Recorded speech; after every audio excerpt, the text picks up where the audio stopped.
Assalamualaikum warahmatullahi wabarakatuh. Nama saya Peri Saputra, Prodi S1 Manajemen. Di sini saya akan mempresentasikan cara membuat website dengan domain sendiri dalam 5 langkah. Yang pertama, tentukan jenis website. Kedua, tentukan platform website. Yang ketiga, pilih hosting dan nama domain. Yang keempat, install WordPress dan sesuaikan tampilan. Yang kelima, optimasi pengaturan website.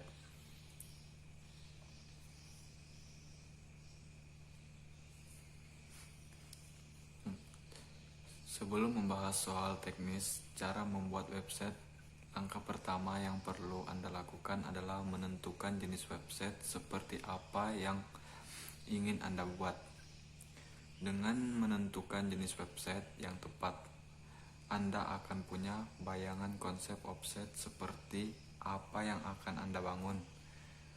Penting karena akan berpengaruh pada pemilihan paket web hosting, domain, dan tema yang akan Anda gunakan. Ada pilihan beberapa jenis website yang paling populer. Yang pertama yaitu website toko online. Inilah jenis website bisnis untuk menjual produk secara online, baik untuk produk barang, produk digital, atau jasa. Yang ketiga, blog atau website pribadi. Merupakan jenis website yang mengutamakan update informasi. Tak heran, blog secara umum penampilan informasi terbaru di bagian paling atas sebuah blog bisa digunakan pribadi maupun bisnis. Adapun yang ketiga yaitu website portofolio, yaitu digunakan untuk membangun identitas online secara profesional dengan memajang karya Anda di website. Yang keempat, situs berita. Sesuai namanya, situs atau website berita merupakan jenis website yang berisi artikel berita terbaru. Yang kelima, website forum. Bisa menjadi wadah berbagai informasi bagi sebuah komunitas secara online. Bagian kedua, tentukan platform website.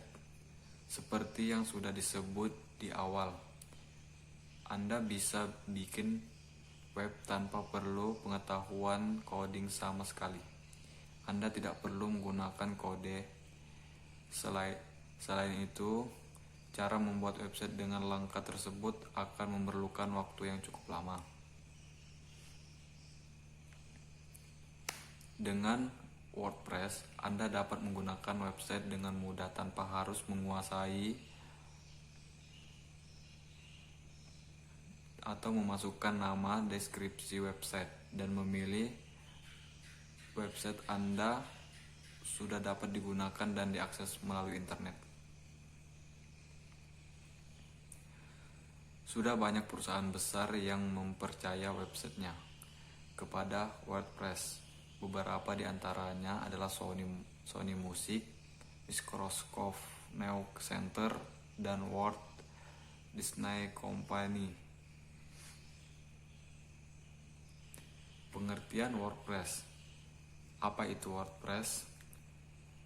WordPress adalah platform pembuatan website yang diciptakan oleh Matt pada tahun 2003. Sejarah WordPress berawal dari ditutupnya software blogging bernama B2 atau Caveblog. Sebagai pengguna B2, Caveblog menginisiasi pembuatan software serupa. Di tahun 2004, kedua programmer itu berhasil merilis WordPress. Cara penggunaan yang mudah, fitur yang lengkap, dan tentunya gratis menjadi WordPress sebagai pembuatan website favorit. Yang ketiga, tentukan hosting dan nama domain.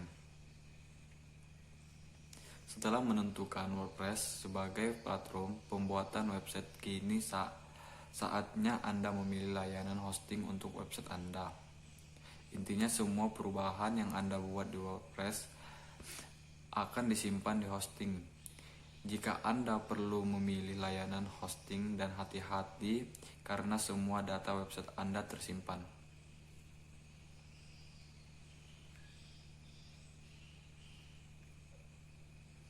Jenis ini sangat populer karena harganya sangat relatif, terjangkau, dan mudah digunakan. Tidak hanya murah dan mudah. Oleh karena itu, hosting cocok digunakan oleh pemula yang baru mulai membuat website.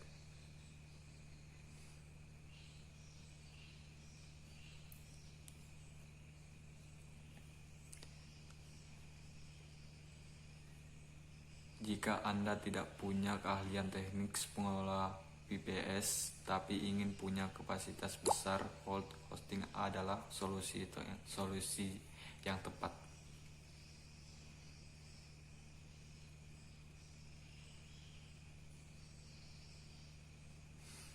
Dan yang keempat, install WordPress. Sebenarnya, jika memilih hosting, Anda tidak perlu repot-repot menginstal WordPress secara manual. Neoster menyediakan fitur auto install WordPress yang memudahkan Anda dalam membuat website. Walaupun begitu, di artikel ini kami tetap akan membahas cara install WordPress manual. Jika lupa mengaktifkan fitur auto install WordPress ketika membeli hosting, Anda bisa mengikuti langkah-langkah di bawah ini, yaitu login, membuka Softocles Installer, klik tombol install,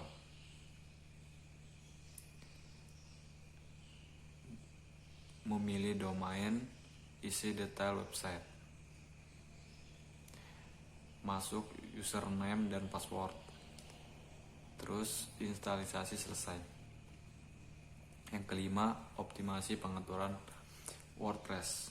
WordPress yang baru Anda install adalah WordPress variasi default, jadi semua pengaturannya masih dasar. Anda perlu melakukan optimasi pengaturan agar bisa menghasilkan website. Untuk melakukan optimasi pengaturan di WordPress, Anda perlu login terlebih dahulu. Cara login ke dashboard WordPress, yaitu langkah pertama, membuka dan memasukkan username dan password. Seterusnya, Anda berhasil masuk ke admin area WordPress Anda. Terus, Anda bisa mengelola WordPress dari mengubah pengaturan, menerbitkan konten, membuat halaman, menambahkan, dan lain sebagainya. Setelah memasang WordPress, langkah selanjutnya adalah optimalisasi website, karena WordPress yang Anda install masih dalam keadaan default. Diperlukan beberapa optimasi pengaturan agar kinerja website menjadi maksimal. Yang pertama itu memilih tema. Ketika Anda menginstal WordPress tanpa memilih tema, akan otomatis menggunakan tema default WordPress. Anda bisa saja tetap menggunakan tema default. Namun, jika Anda merasa tidak cocok dengan tema default WordPress, ada banyak pilihan tema WordPress yang bisa Anda pilih. Pastikan untuk memilih tema original. Hindari penggunaan tema bajakan yang bisa membahayakan website. Mungkin itu saja yang dapat saya sampaikan. Cukup sekian dan terima kasih. Assalamualaikum warahmatullahi wabarakatuh.